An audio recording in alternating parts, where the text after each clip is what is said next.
Okay, let's dive right into this. Welcome to The Explainer. Today, we're going to completely dismantle and rebuild a concept that, let's be honest, you're probably intimately familiar with.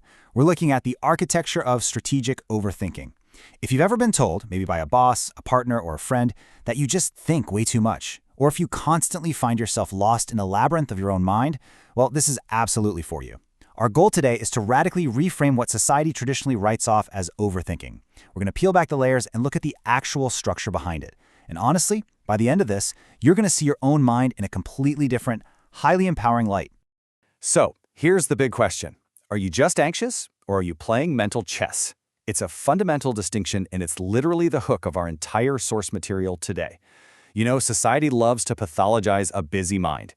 You sit there running through a dozen different scenarios, and someone inevitably chimes in and tells you to just stop worrying so much. But what if that common burden of anxiety isn't actually what's happening at all? What if you're engaging in a highly sophisticated, deeply analytical game of mental chess? I really want to validate that experience for you right off the bat, because the text we're analyzing today suggests you aren't broken. Not at all. You are actually strategizing. Section 1. The Misunderstood Overthinker.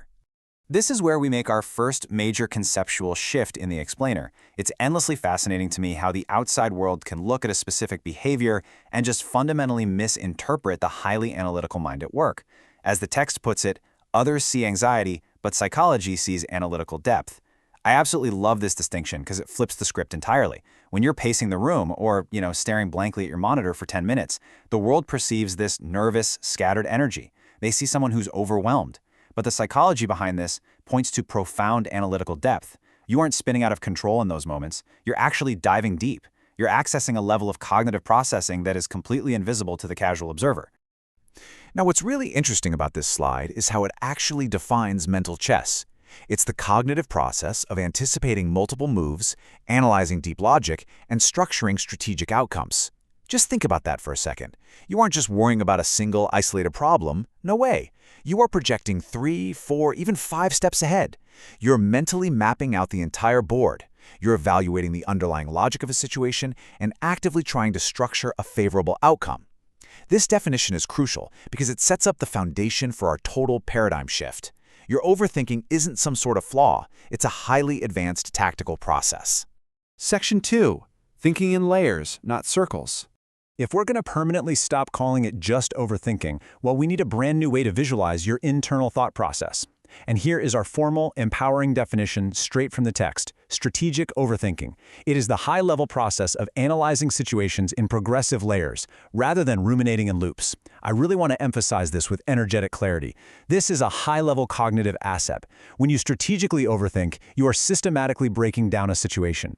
It's like you peel back layer 1, you process the information, and then boom, you move deeper into layer 2. It's forward progression. It's a dynamic, structured investigation of reality, which is completely different from just being stuck. And this brilliantly illustrates exactly what we mean. Take a look at the left side. We have thinking in circles. That's your anxious rumination. It's revisiting the exact same data point over and over without gaining any new insight. It's literally a mental hamster wheel. Now contrast that with the right side, thinking in layers. This is strategic overthinking. Every single time your mind makes a pass at the problem, it drops down a level. It extracts a brand new piece of meaning. You're taking what feels to the outside world like useless spinning, and you are actually building a structured, robust mental architecture. Section 3. The Intelligence of Paralysis. Okay, so we're going to take one of the most common, most irritating frustrations about having an analytical mind, and we're going to radically reframe it so you never look at it the same way again. The text calls it a struggle of the highly intelligent. Let that really sink in for a minute. When you're standing in the grocery aisle, unable to make a simple choice, or staring at an email draft for 20 minutes unable to hit send, freezing up isn't a failure. Emphatically, it is not a defect. Actually, scratch that. It's more like a direct byproduct of advanced mental processing. It's the friction of a highly intelligent mind trying to run way too many complex algorithms at the exact same time. We call this analysis paralysis. It's defined as a temporary block caused by the sheer volume of high-level logic and mental chess.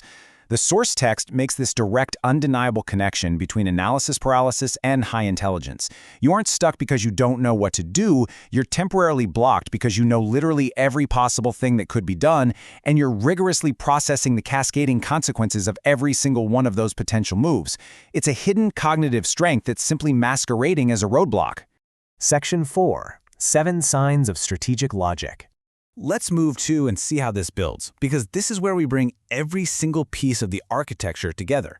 So the crucial point is synthesizing all these concepts derived directly from the text. Here are the 7 undeniable signs of strategic brilliance. 1. Playing mental chess to always anticipate the board. 2. Thinking in layers, driving progressively deeper instead of just spinning. 3. Exhibiting analytical depth where others mistakenly see pure worry. 4. Operating with high-level logic to map out actual outcomes. 5. Reframing that nervous energy into actionable strategy. 6. Successfully escaping those circular thought loops to find meaning. And finally, 7. Experiencing that occasional analysis paralysis, which as we now know, is simply the temporary traffic jam of high intelligence. When you see all 7 of these laid out together like this, the whole narrative around your busy mind completely transforms. Which brings us to the final, provocative thought I want to leave you with today. Now that you know you're playing mental chess, what's your next move? You are armed with this incredible, validating psychological perspective now. The next time you catch yourself deeply analyzing a situation, you don't have to fight it. You don't have to apologize for it. Recognize the layers, respect your own analytical depth, and start using that brilliant cognitive architecture to your absolute advantage. Thanks so much for joining me for this explainer. Keep learning, keep strategizing, and I'll catch you on the next one.